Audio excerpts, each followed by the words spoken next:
Que la grâce et la paix de notre Seigneur Jésus-Christ soient avec vous. Amen.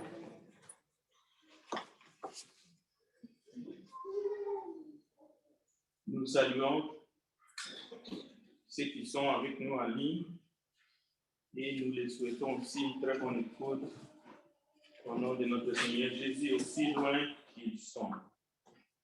Maintenant, je dois d'abord remercier le frère Obolus pour le choix de ce cantique qui est l'appel du berger.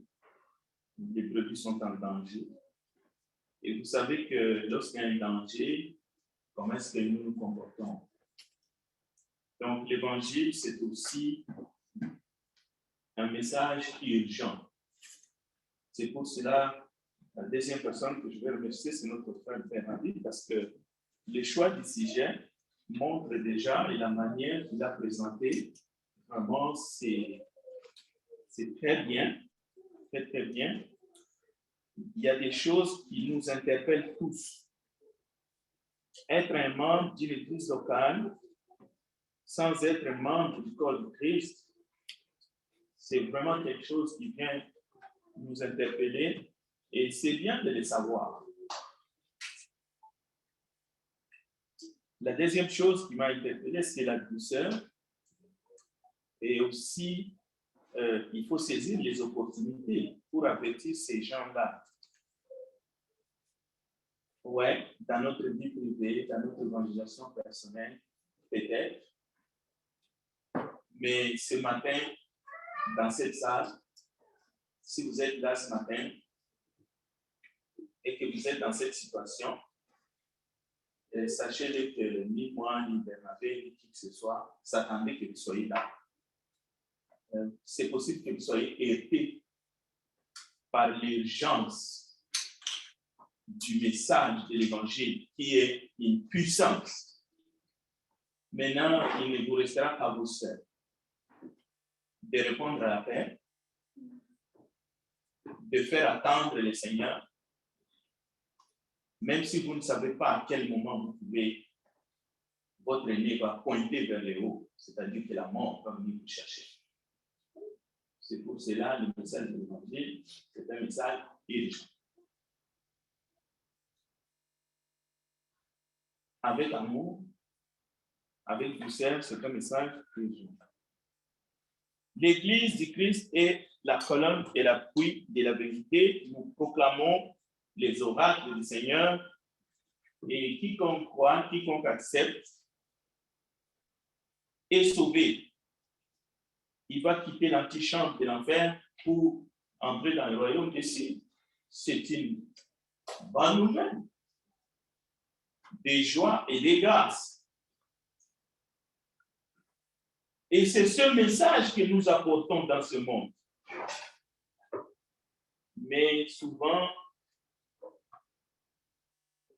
nous avons tendance de ménager les chauds et les froids dans des questions essentielles.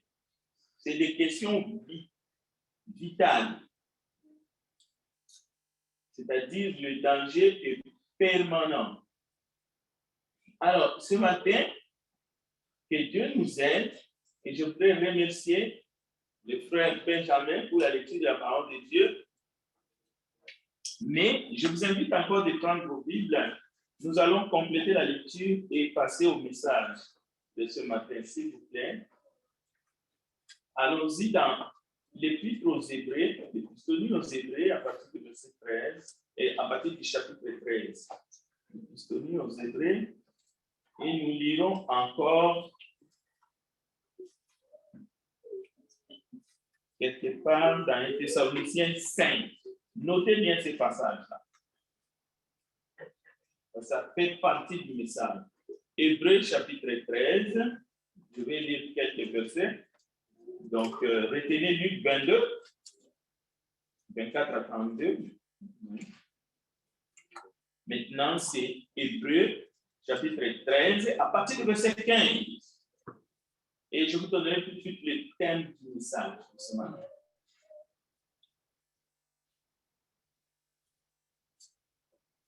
Par lui, offrons sans cesse à Dieu un sacrifice de louange, c'est-à-dire les fruits des lèvres, qui confessent son nom. Et n'oubliez pas la bienfaisance et la libéralité, car c'est à de tels sacrifices que Dieu prend plaisir.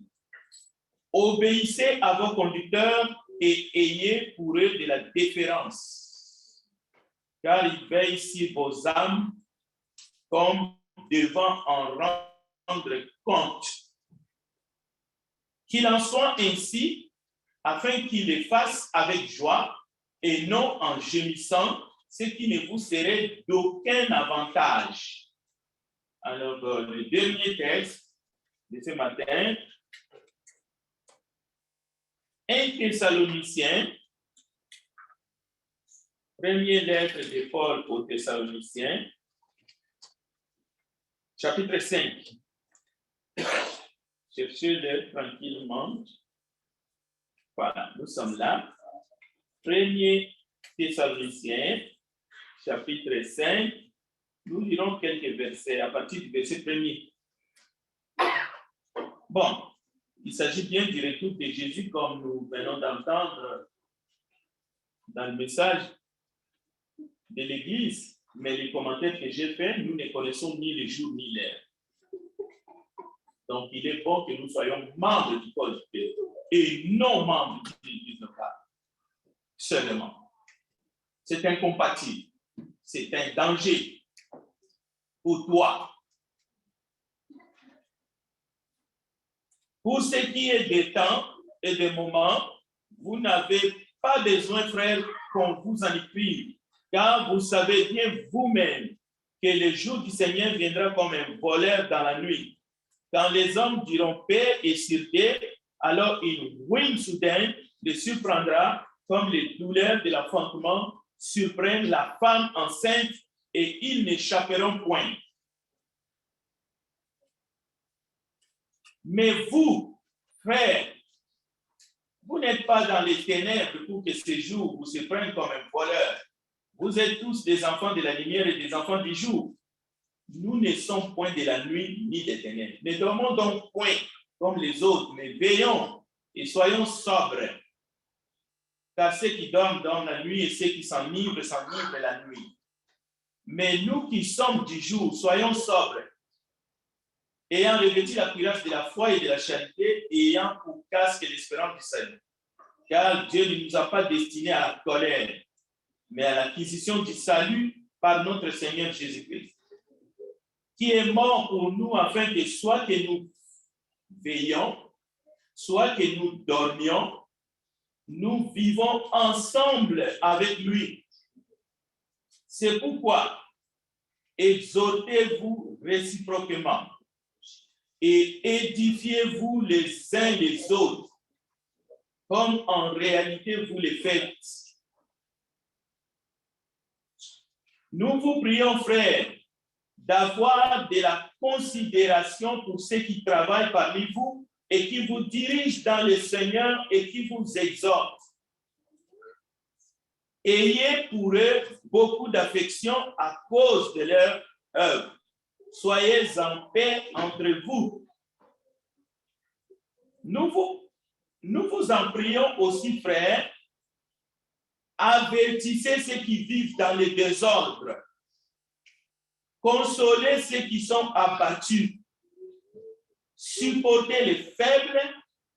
Usez de patience envers tous. Prenez garde que personne ne rende à autrui le mal pour le mal, mais poursuivez toujours le bien entre vous, soit envers tous. Donc,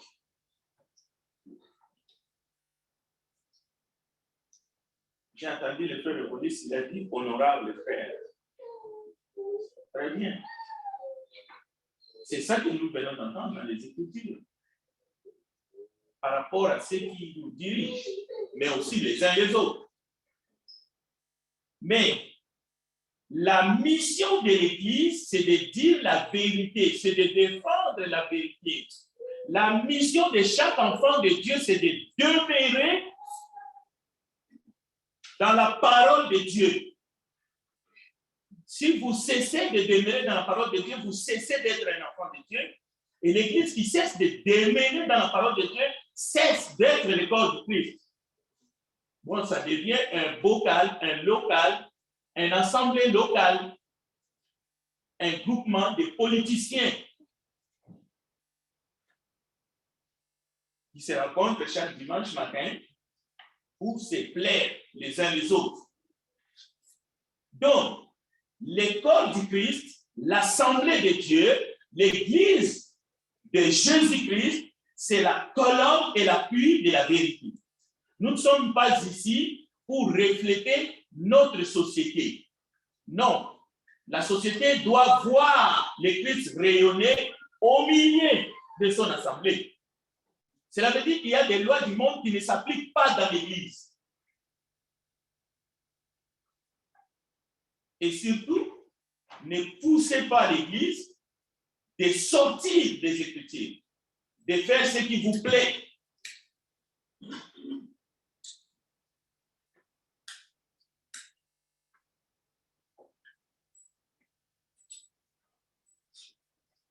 Que Dieu nous aide, que ce matin, ensemble, nous puissions apprendre quelque chose, mais qui ne vient pas de nous, qui vient de sa parole. C'est pour ça que nous sommes ici. Nous sommes ici exactement comme le Seigneur Jésus a dit à Simon, quand tu seras converti, affermis tes frères. Voilà pourquoi nous sommes ici. Prions le Seigneur. Nous te bénissons, tendre roi. Ouvre notre entendement afin que nous puissions saisir, que notre esprit transcende et que nous puissions être en communion, en parfaite communion, en harmonie avec ta parole. Sois loué, sois béni. Au nom de Jésus-Christ, nous avons ainsi prié. Amen.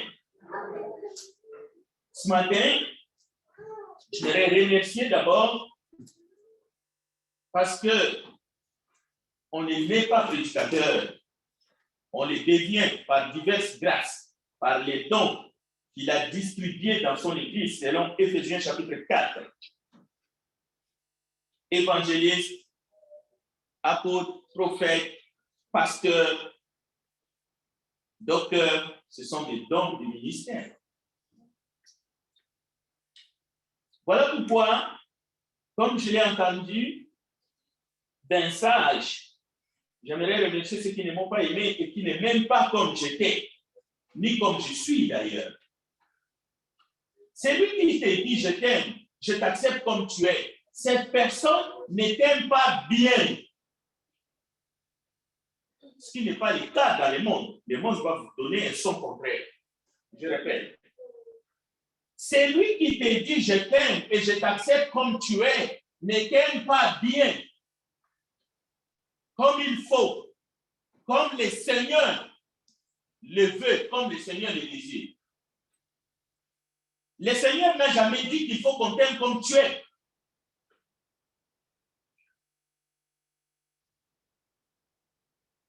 Est-ce que l'amour, le véritable amour, l'amour que nous avons dans la Bible, est-ce que cet amour dit je t'aime comme tu es?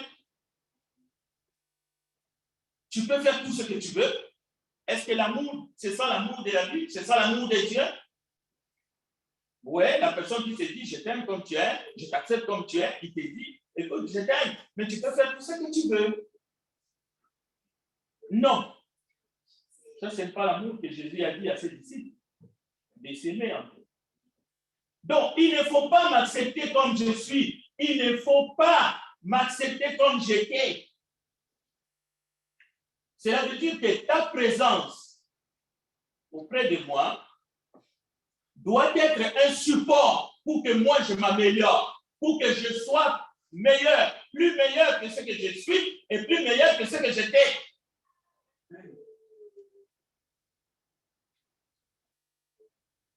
Alors, le faux amour, le faux support, en fait, c'est la trahison, c'est la haine. Voilée. J'aimerais être encore une personne meilleure grâce à toi, à mes côtés. Cela veut dire que tu dois me donner des exemples. Si tu me vois, je pêche, tu dois être capable de venir et me dire, tu as péché.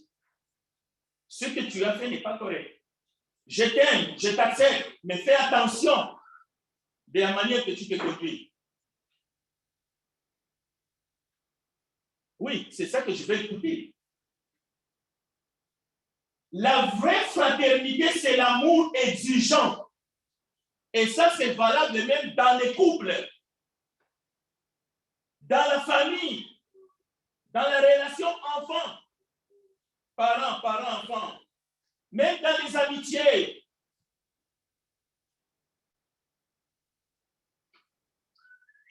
Je t'aime, mais tu as intérêt de faire attention à ce que tu fais. Il faut que ta présence soit l'élévation de l'autre, soit l'instrument de l'élévation de l'autre. C'est ça que ça veut dire. Aimez-vous les uns les autres comme moi je vous ai aimé. Comment Jésus nous a aimés? Jésus nous a aimés en nous disant, vous pouvez rester dans la boue du péché. Ça, c'était l'amour, c'est l'amour du diable. Jésus nous aime, mais il nous dit, chacun, gardez mes commandements si vous m'aimez. Voilà le message. C'est ça que ça veut dire, aimez-vous les uns les autres comme je vous ai aimé. Mais l'amour de Satan qui encourage les gens dans le mal, il faut arrêter. Au fait, il faut démasquer ces gens-là. Vous allez être démasqués. C'est pour ça que je dis, si vous êtes ici, dans ces locales, vous savez qui vous a invité, vous allez écouter l'insulte du Seigneur. Avec amour. Avec amour.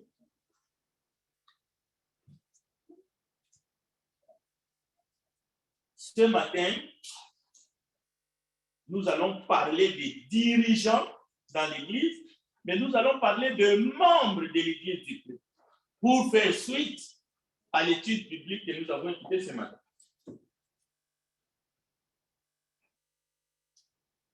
Qu'est-ce qui vous vient dans l'esprit lorsque vous entendez un chrétien mature? Parce que c'est de cela dont il s'agit. Nous ne sommes pas ici pour rester des éternels bébés spirituels. Et lorsqu'on devient mature dans la foi, mature comme chrétien, cela veut dire qu'on devient un dirigeant, un modèle. Mais nous avons des dirigeants bébés spirituels, parfois. Si vous regardez seulement la manière qu'il se comporte, vous allez dire, mais ça c'est un enfant.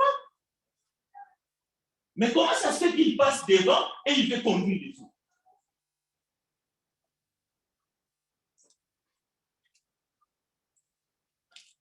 Comment une personne devient-elle mature dans l'assemblée de Dieu?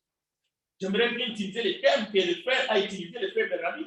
Dans le corps du Christ, on devient mature, on grandit et on ne peut pas faire que grandir. C'est pour cela que le message est prêché. C'est pour cela que les frères nous dirigent. Et même les cantiques qui sont choisis, ce sont des messages.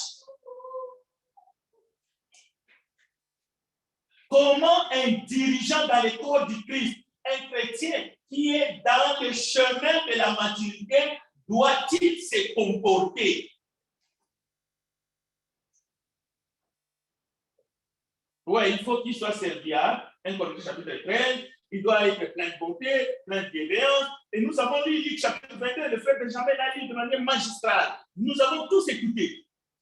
Parce qu'il y a une controverse entre les disciples de Jésus pour savoir qui était le plus grand. Voilà. Un dirigeant immature, il croit qu'il est le plus grand. En fait, c'est un hypocrite.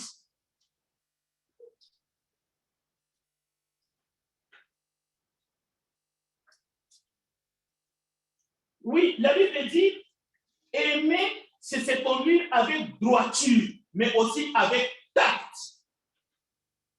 Ce n'est pas s'embrouiller. Ce n'est pas participer au péché des autres. Nous avons lu la semaine passée. C'est se garder soi-même. C'est édifier. C'est de guider. C'est de s'examiner aussi soi-même. et être un modèle dans l'assemblée des saints. Celui qui aime ne peut pas agir, ne peut pas parler à la légère. Je ne dis pas qu'il ne peut pas pécher, mais fais attention d'entraîner les autres dans l'erreur. Ça, c'est une autre chose. Bats-toi avec tes propres péchés. On peut te venir en aide, on peut te soutenir, mais il ne faut pas entraîner les autres dans la boue.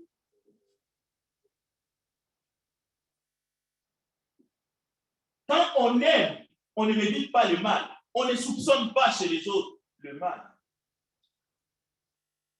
Mais on se place de la côté de la vérité. On se réjouit lorsque la vérité triomphe. Et lorsqu'on ne sait pas, on garde le silence. On se tait.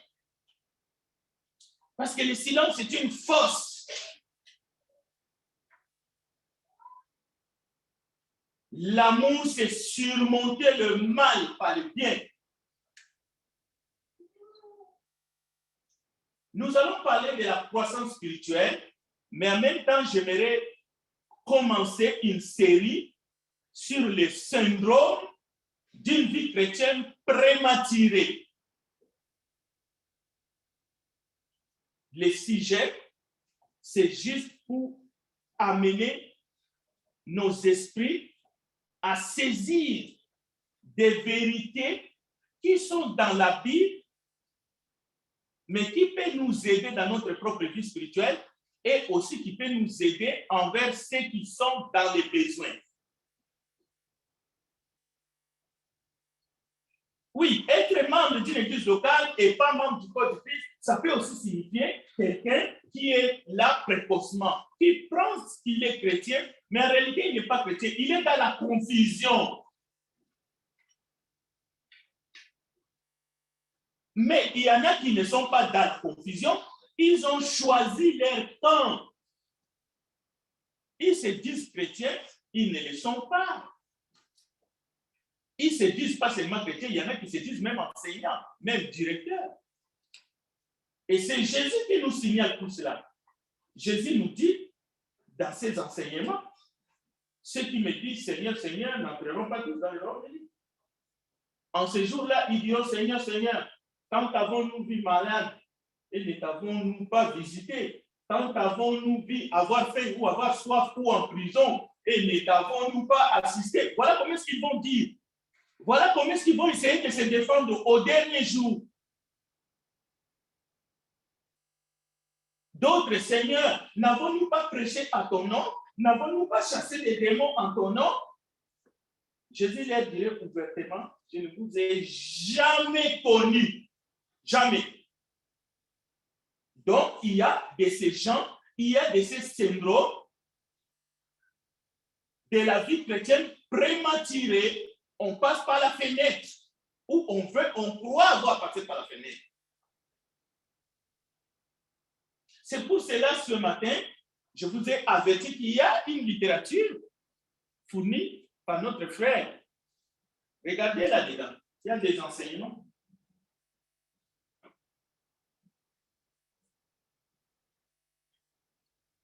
Bon, une vie prématurée, ça ne veut pas l'absence d'une vie, c'est une vie. Il faut le reconnaître. Et même ces enfants nés prématurés deviennent des hommes. Ils peuvent devenir des hommes tout faits. Et ils peuvent devenir des grands hommes, même des hommes d'État, parce que les gens croient toujours quand on est un homme d'État, on est ministre. Donc là, on a réussi sa vie. Cette manière-là de voir les choses, oui, on a réussi quelque chose, mais on n'a pas réussi sa vie. Ce n'est pas parce que vous êtes un conducteur d'un train qui fait Montréal, Vancouver, et vous êtes dans la cabine, vous vous occupez de toute la machine et de toute la marchandise, que vous avez atteint le summum, vous avez réussi votre vie. Qui vous a dit que vous avez réussi votre vie? Parce que vous avez un doctorat, je ne sais pas moi en quoi, vous pensez que vous avez réussi votre vie, vous avez réussi un parcours. Mais celui qui a son DS en électricien ou celui qui a terminé son métier, il n'a pas un doctorat en chimie. il peut gagner sa vie mieux que toi. Hein? Parce que lui, il facture à l'air. Écoutez, il suffit d'appeler un plombier chez toi, vous allez voir. Appelez un électricien. Appelez, vous allez voir. Donc, un bac plus ou quelque chose d'autre, écoute, il n'y a pas de son métier. Et le fait d'avoir un gros salaire ne suffit pas que tu vis mieux. Bon, je ne vais pas m'égarer. Revenons. Une naissance prématurée a ses côtés difficiles. C'est une lourde épreuve dans la famille, du moins lorsque le bébé est prématuré, jusqu'à temps qu'il puisse avoir tous les soins, qu'on puisse le garder au chaud le plus longtemps qu'il faut pour que ce bébé puisse sortir de là.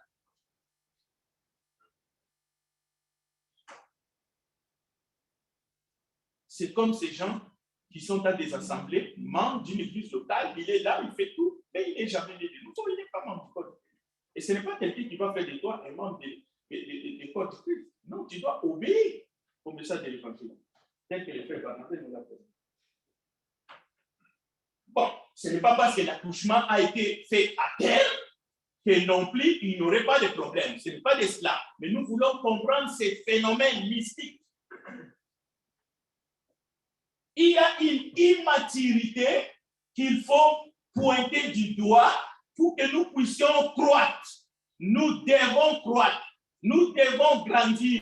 Une vie spirituelle sans croissance, ça amène beaucoup de difficultés pour l'assemblée locale. Et l'assemblée locale, c'est le corps du Christ.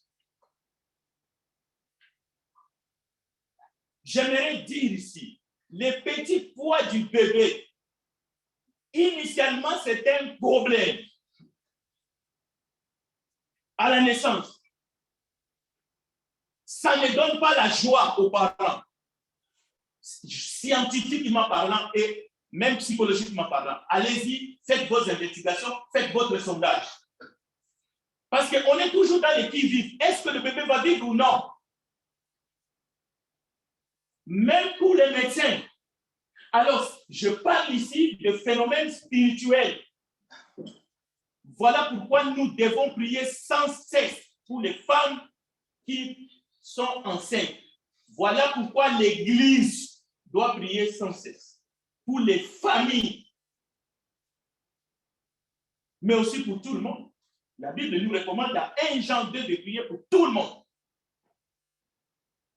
Ça, c'est la mission de l'Église. Et nous ne pouvons pas nous déroger de notre mission. Il faut faire attention.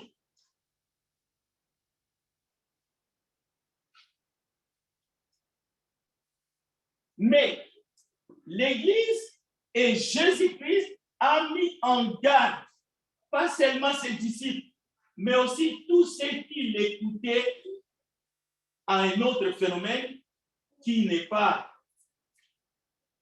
une naissance prématurée, mais à l'hypocrisie. Et notre frère Barry a écrit, à qui pensez-vous quand vous entendez le mot hypocrisie? Il a répondu, et je le suis dans ce sens-là. Il a dit, l'escroc immoral et criminel qui se sert sciemment de piété pour gagner la confiance des autres et les exploiter, voilà l'hypocrisie. Un prêtre qui se donne aux abus sexuels de petits garçons, des jeunes, voilà l'hypocrite. Pourquoi? Parce qu'il prêche dans la parole en nous. Mais un pasteur qui se donne aussi à courir derrière les femmes des autres et même des femmes célibataires, voilà un hypocrite, parce qu'on l'appelle pasteur. Mais on peut continuer. L'homme politique qui vide les caisses de l'État pour s'enrichir et aussi enrichir ses proches, ses membres de famille, ses amis de l'école, voilà un hypocrite. Au mari menteur, la femme menteuse qui se jette dans les bras des autres, voilà un hypocrite, Jésus s'est adressé au chef spirituel et il leur disait hypocrite. Et ce message est d'actualité, c'est dans la Bible, et il ne faut pas qu'il y ait des hypocrites dans les assemblées locales. C'est-à-dire quelqu'un qui est là, qui n'est pas membre du corps du Christ, mais il est là comme s'il était hypocrite. Parce que ça te prend quoi pour devenir membre de l'Église, du corps du Christ? Il faut juste obéir au message de l'Évangile. Tu ne vas pas l'acheter. Il faut persévérer dans les enseignements des apôtres. Il y a des membres de famille qui sont, par exemple, indifférents aux souffrances d'un proche parent. C'est des hypocrites. Même s'ils ne sont pas membres des assemblées, dans le monde, ce sont des hypocrites. Parce que les jours du funérail, ils seront là, ils vont financer les funérailles à grand pompe, à grande pompe. On aille l'enterrer. Mais quand tu étais malade, quand tu souffrais, quand les parents souffraient, tu n'étais pas là. Les jours du deuil, tu te présentes. Hypocrite que tu es. C'est pour cela que les textes que nous avons lus doivent nous enseigner. Seigneur, Seigneur, quand avons-nous vu malade? Et ne t'avons-nous pas visité? Mais c'est quand ton proche parent était malade, tu n'étais pas là. Les jours de deuil, tu te pointes. Hypocrite. Jésus a condamné l'hypocrisie des chefs religieux. Donc, le fait d'être là ce matin, bien aimé, c'est un bon pas, c'est un pas vers la bonne direction. Mais nous devons demeurer dans la vérité. L'Église n'a pas le choix. Nous avons le devoir de la vérité. Nous devons demeurer dans la sainte doctrine sans cesse pour demeurer en tant qu'épouse du Christ. Jésus a dit aux Juifs qui commençaient à croire, si vous demeurez dans ma parole et que ma parole demeure en vous, vous êtes vraiment mes disciples. Jean 8, verset 31. Nous avons ici le verset 32, mais le verset 31 dit exactement ce que je viens de vous citer. Donc, ne faisons pas semblant de nous dire chrétiens ou chrétiens par peur de souffrir. La peur de souffrir fait reculer beaucoup. Non. On demeure dans la sainte doctrine ou rien. Il y a dans notre monde aujourd'hui quantité des idéologies, des philosophies contradictoires. Mais nous ne devons pas soutenir l'erreur, mais nous devons soutenir la vérité. Alors, comment grandir? Je vais conclure pour ce matin. Dans le corps du Christ, comment grandir? Comment être un chrétien qui s'engage dans l'assemblée? Et c'est seulement à ce prix que tu peux grandir. Sinon, tu demeures un bébé spirituel. Tu vas le rester le plus longtemps possible et tu vis dans l'hypocrisie. D'abord, premier point, il faut éviter d'avoir une très haute et forte opinion de soi-même. Mais il faut se considérer en tant qu'un disciple, toujours prêt à apprendre. Nous sommes tous des serviteurs. La Bible dit, par la grâce qui m'a été donnée, je dis à chacun de vous, ça veut dire sans exception. Par la grâce qui m'a été donnée, je dis à chacun de vous de n'avoir pas de lui-même une trop haute opinion, mais de revêtir des sentiments modestes.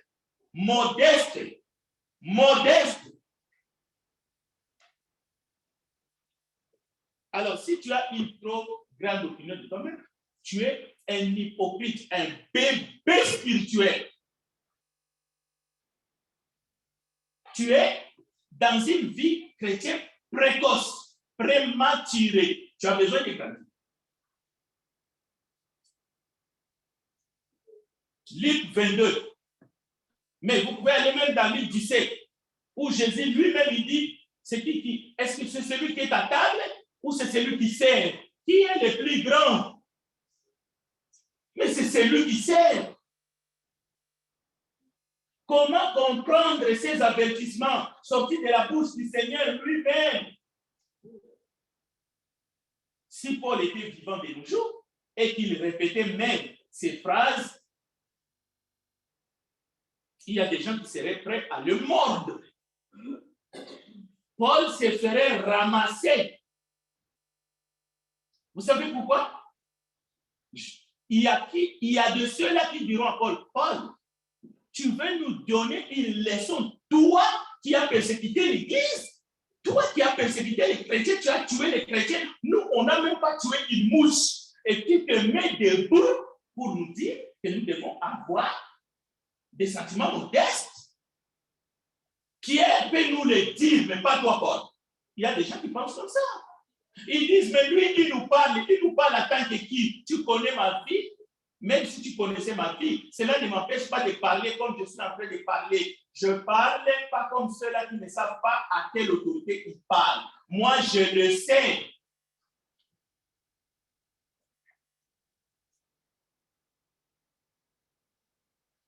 Il y a plusieurs services. Les textes que je viens de lire, c'est tout dans Romains 12, verset 3. Je ne vais pas parler en l'air. Il y a plusieurs services qui peuvent nous aider à grandir dans l'assemblée locale. Il s'agit des enseignants et des enseignants des classes des enfants, des enseignants des classes des adultes, les services de protocole. Aujourd'hui, nous voyons des gens, nous avons le plaisir, la joie d'accueillir ce matin, par exemple, notre frère Ludovic Jean-Louis. Les services de protocole, c'est un service qui peut te permettre de grandir dans une assemblée corps du Christ. Il y a des administrateurs qui sont établis. Il y a plusieurs dons. Il y a les services de finance. Il y a tous ces services-là. Et il y a les services comme les diaconats et ainsi de suite, les anciens. Mais il faut être qualifié selon les Écritures. On ne va pas te mettre là par favoritisme. L'Église a besoin des hommes faits selon les Écritures. Mais il n'y a pas que ça. Il y a des services comme les services de nettoyage. Donc, un chrétien mature, un chrétien responsable, c'est un chrétien capable de prendre à cœur le service dans l'assemblée. On guide, on est un exemple en montrant comment est-ce que nous donnons au service du Seigneur. Le nettoyage de cette salle, c'est un lieu d'adoration ici. L'église s'assemble ici. Mais comment voulez-vous, chez vous, vous nettoyez les toilettes, vous faites tout est propre. Ici, vous êtes indifférent.